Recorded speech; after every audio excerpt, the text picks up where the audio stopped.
પિંચ્યાસી કિલોમીટરની 85 ગામની મદર કાઢ્યા પછી એક ભારતની હારી નારી જગદંબા જીજાબાઈ એમ કે પુરુષ મારા પરસુતીનો વખત થયો છે મિત્રો. કલ્પના તો કરાય 85 કિલોમીટરની મદર કાઢ્યા પછી એમ કે મારા આજ પરસુતીનો વખત થયો છે.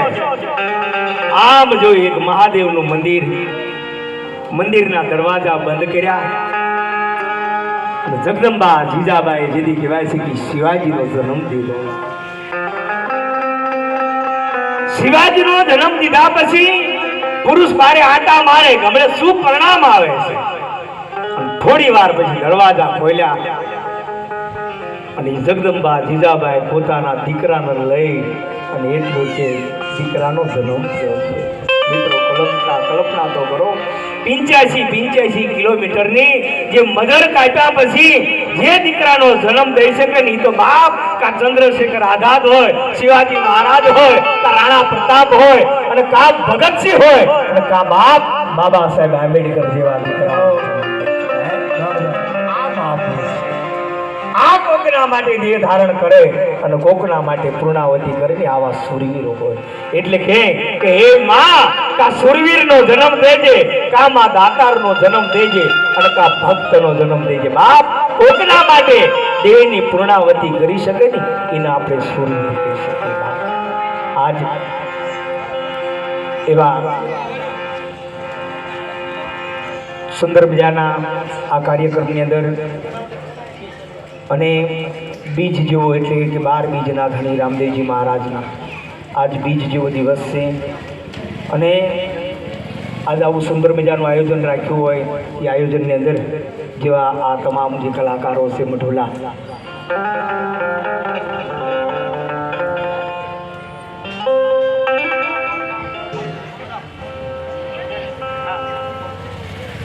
અમારે નરોડા હોડના ઓપરેટર અમારે અહીંયા આપણને હાજરી આપી છે અને ખરેખર હાજરી આપીને એ મહત્વનું છે. અને ઘણી જગ્યાએ આપણે ગમે કોઈ પણ આપણે નેતા હોય કોઈ પણ હોય અને ખરેખર એ આવે નહીં એટલે કાર્ય ઉજળા થાય અને કાર્ય એટલા માટે ઉજળા થાય. અમારે દેસાઈ સાહેબ એક દિવસ આવ્યા હતા ધારાસભ્ય અને મને કે કેતનભાઈ તમે તો હનુમાનજી મહારાજની પૂજા કરો છો તો ક્યારેક એવી પ્રાર્થના કરો કે હું કેટલા વર્ષથી મદદ કરું, એક વાર આવ્યો નથી. પણ મેં કીધું હનુમાનજી મહારાજની હનુમાન જયંતિ જેવો દિવસ છે, તમે હાજરી આપી છે અને સુંદર મજાના હનુમાન ચાલીસા કર્યા, બધાને આનંદ થયો છે. તો હનુમાનજી મહારાજ ભાઈ પ્રાર્થના આ વર્ષે તમે આવી જાય છો એ અમરાજવાડી હોડની અંદર અમારે દેસાઈ સાહેબ રમેશભાઈ દેસાઈ આવી ગયા. અને એ આ ખરેખર જે રાજકારણ હોય કે ધંધો હોય ગમે તે પણ ધર્મને જોડીને તમે હાલશો ને તો સદાયને માટે ધર્મ તમારી ભેગો રહેશે. ધર્મ જ્યાં તમારી ભેગો છે ને એટલે કોઈ દિવસ કાર્ય સિદ્ધ ન થાય એવું બને નહીં. પણ જ્યારે ધર્મના કાર્ય કર્યા છે ને કોઈ પણ રાજનીતિની અંદર ધર્મ નહીં હોય ને તેથી રાજનીતિ નહીં હોય. શિવાજી મહારાજ ધર્મના આધીન રહેતા. વિચાર તો કરો, આમ શિવાજી મહારાજ આયા અને એક જેથી પોતાને ખબર પડી કે આજ મને કાંઈક અભિમાન આવી ગયો. એ શિવાજી મહારાજને ખબર નથી પણ રામદાસને ખબર પડી ગઈ આજ મારા શિષ્યને કાંઈક અભિમાન અહંકાર હું કાંઈક કરું છું એવો કાંઈક અહંકાર આવ્યો છે. અને એ રામદાસને ખબર પડી અને શિવાજી મહારાજને એટલું કીધું શિવા થોડી વાર ઉભો રહી જાય. પેટમાંથી તલવાર કાઢે ને એક ઝાટકો મારે અને 10 દુશ્મનોના માથા ઉતારી નાખે. આવો શિવાજી મહારાજ રામદાસના સર્વમાં સર ઝુકાવીને ઉભા રહી ગયા. ગુરુદેવ બોલો કે આજ કેમ કે આટલો બધો અહંકાર? ગુરુ મહારાજ તમને ખબર પડી જાય કે હા આ પથ્થર પડ્યો ને ઓલો ઘણું પાડ્યો આ પથ્થર ઉપર મારી દે એટલે ઘણું ઉપાડીને શિવાજી મહારાજે પથ્થર ઉપર ઘણ માર્યો. પથ્થરના 2 ટુકડા થઈ ગયા. એમાંથી દેડકી બારે ઉઠી નીકળી છે. એમાંથી દેડકી નીકળી હવયો જ આપે. પણ શિવાજી મહારાજને આખી રાત નીંદર ન આવી. મને જે અહંકાર આવ્યો ને એ મારા ગુરુ મહારાજને ખબર પડી જાય પણ આ દેડકીનું પૂરું કરવા વાળો કોણ છે? હે, પથ્થરમાં રહેવા છતાંય એ પરમાત્મા જેવું તત્વ એનું પૂરું કરે છે. એટલે કોઈને અભિમાન કરવાની જરૂર નથી, કારણ કરવા વાળો તો મારો માણસ. જેને માણવા એક લાવો છે ઈટીવી દર્શન કરવા વર્ણવવાની આવતા છે. ગરવું નામ આપણે હિંમતભાઈ ચૌહાણ કહેતા હોય, પણ આ તો હિંમતભાઈ ચારણ છે. બાપ બે હાથ ભેગા કરીને જબરદસ્ત તાળી બતાવજો એમને. ખરેખર જેને માણવા એક લાવો છે, ગરવું નામ ગરવું ગળું છે, જૂના કલાકાર છે બાપ. અને બીજા નંબરમાં 7 સમુદ્ર પાર કરી લંડનની ધરતી લઈ ગઈ, જેને આપણા ભારત દેશનું સંગીત તેને ગુંજતું મળ્યું હોય. અને આ ખરેખર છે ને, તમે વિચાર કરો, મંજીરા પાસેરના જ હોય, મંજીરા પાસેરના હોય, આપણી કંપની લઈને બેઠા હોય તો આપણે દેશ વિદેશમાં ન જઈએ.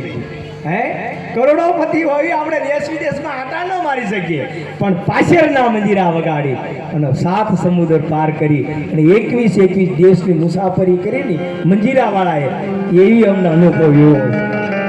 ત્યારે 7 સમુદ્ર પાર કરી આપણા ભારત દેશનું જેને સંગીત ગુંજતું મળ્યું હોય એવા અમારા તબલાના તરવૈયા એવા કિશોરભાઈને બાપડીઓ બે હાથ ભેગા કરી જબરદસ્ત તાલીથી બતાવજો. અને અમને બેન્જો ઉપર સંગત આપે છે તમામ કલાકારો હારે, હિંમતભાઈ પ્રફુલ્લ દવે નામાંકિત કલાકારો હારે જેને બેન્જાની સંગત આપી હોય એવા અમારા અશોકભાઈને પણ બે હાથ ભેગા કરી જબરદસ્ત તાલીથી બતાવજો. પણ આજ જે નેજા નીચે અમે આવ્યા છીએ એવા અમારા ભૂપેન્દ્ર બાપુ ખરેખર તબલાના તરવૈયા કહી શકાય, તમામ કલાકારો હારે જેને તબલાની સંગત આપી છે. પણ જ્યારે એને આપણે તબલા પર હાથ ભરે ને ત્યારે આપણને એમ થઈ જાય ગુરુ મહારાજની પૂર્ણ કૃપા હશે. એવા અમારા ભૂપેન્દ્ર બાપુને બે હાથ ભેગા કરી જબરદસ્ત તાલીથી બતાવજો. અને આજ અને અમને ઢોલક ઉપર જે સંગત આપે છે એવા અમારે ગોવિંદભાઈને પણ બાપડીઓ બે હાથ ભેગા કરી અને એમને પણ વધાવશો. પણ કેમ કે વય ઓછું અકલ વધુ ઉજ્જવળ જેના આચાર ક્યાંક હંગીરું હોય તો દેજે દારૂ. જેની હરવાણી હાચી હોય એ તો દુકાળમાં ડૂકે નહીં, પણ જેના પેટાળ પાપી હોય બાપ એની બહેન ભૂસીની ભૂદરા માવતરની પુનાય હોય તો દીકરામાં આવે. સારા દીકરા હોય તો મા બાપના નામ ઉજળા કરે.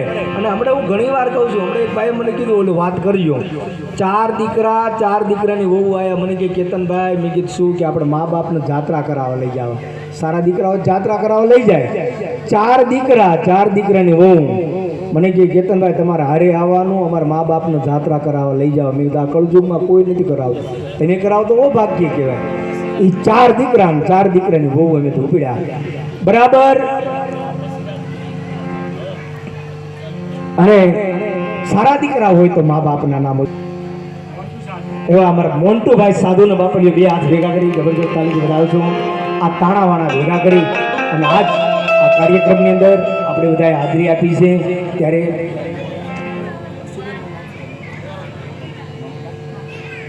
એવા અમારા કોકિલકંઠી બેન આપણી સમક્ષ પધાર્યા છે, બેનને પણ આપણે માનવાના.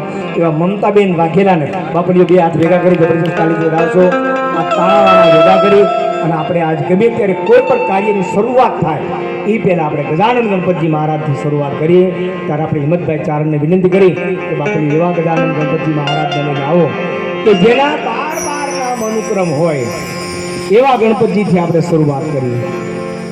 એવા સુંદર મજાના ગજાનંદ ગણપતજી મહારાજથી શરૂઆત કરીએ કે જેના 12 નામ અનુક્રમ હોય કે પહેલું નામ બકરંડુ વાંકો મુખ જને છે તેવા, બીજું નામ એકદાંત અને એકદાંત વાળા, ત્રીજું નામ કૃષ્ણ પિંગાળસ કાળી પીળી મિશ્રી રમી આંખો જેને છે તેવા, ચોથું નામ ગજબગ હાથીનું મુખ જેને છે તેવા, પાંચમું નામ લંબોદર પેટ લાંબુ પેટ જેને છે તેવા, છઠ્ઠું નામ વિકટ ભંજન, સાતમું નામ વિઘ્નનો નાશ કરનાર, આઠમું નામ ધૂમ્ર વરણ, નવમું નામ ભાળચંદ્ર કપાળમાં જેને ચંદ્ર છે તેને તેવા, 10મું નામ સિદ્ધિ વિનાયક રિદ્ધિ સિદ્ધિના સ્વામી, 11મું નામ ગણપતિ અને 12મું નામ ગજાનંદ.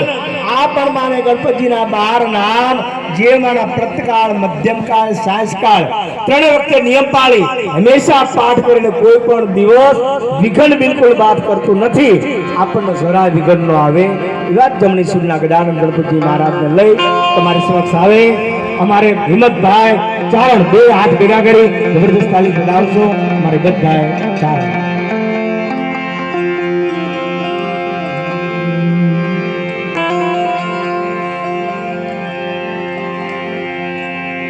ગુજરાત સંગીત એકાડમી બાબરા દ્વારા આ કાર્યક્રમ રાખેલો હોય ત્યારે કોઈ પણ કાર્યક્રમ હોય ગજાનન ગણપતિને યાદ કરી કાર્યક્રમની શરૂઆત કરીએ. જેટલો તમારો